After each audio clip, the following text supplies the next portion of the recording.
Hi Bridges and TK, welcome back to OT. Today we're going to start with another weight bearing activity. Last week I talked about the importance of doing a weight bearing activity before some fine motor things. So when I say weight bearing, today we're going to do some wheelbarrow walks. So you might have done these before with some other activities with school. So this is going to be our warm-up kind of gross motor strengthening activity before the tabletop activity today. So as I mentioned, the importance of weight bearing through those arms, we're getting really good strengthening starting at the shoulder all the way down to the hand. So shoulder stability, postural stability, all that is going to help with our fine motor skills too. The more stable we are in our core posture, shoulders all the way down, the more strength, coordination, and precision we'll have in our hands too.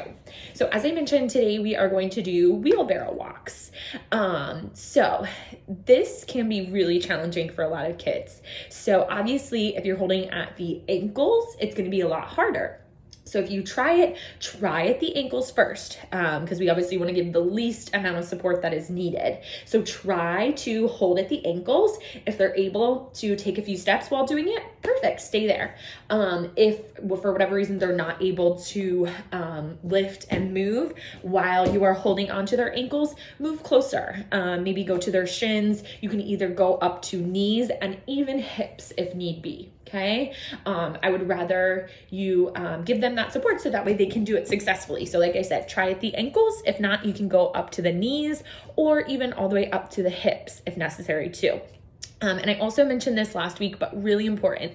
Make sure when they are in that wheelbarrow position that their arms are not way outstretched here, okay? We want those hands right underneath the shoulders to really get that good stability, really focus on the strengthening in the shoulders and everything there. It's gonna be a lot harder if we're way out like this, more of a chance to fall down on our face there.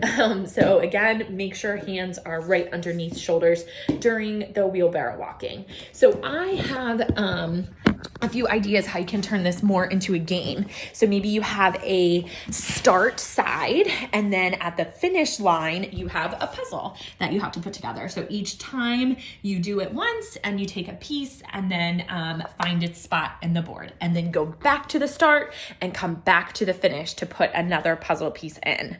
I find that's good too, because then you get a little breather in between, a little break. They can walk back. They don't have to do the wheelbarrow walk back to the start. So it gives them a little bit of a breather because wheelbarrow walking is challenging.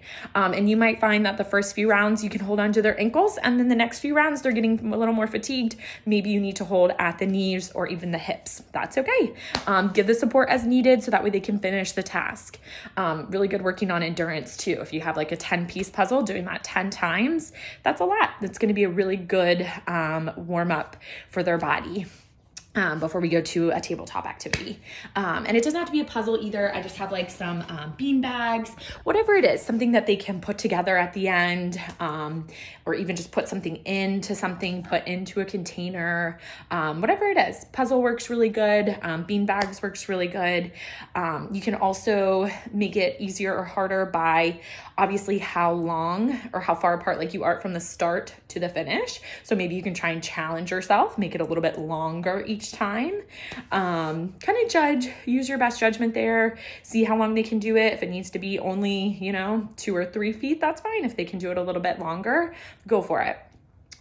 So wheelbarrow walking is the first activity for today. Hope you guys enjoy.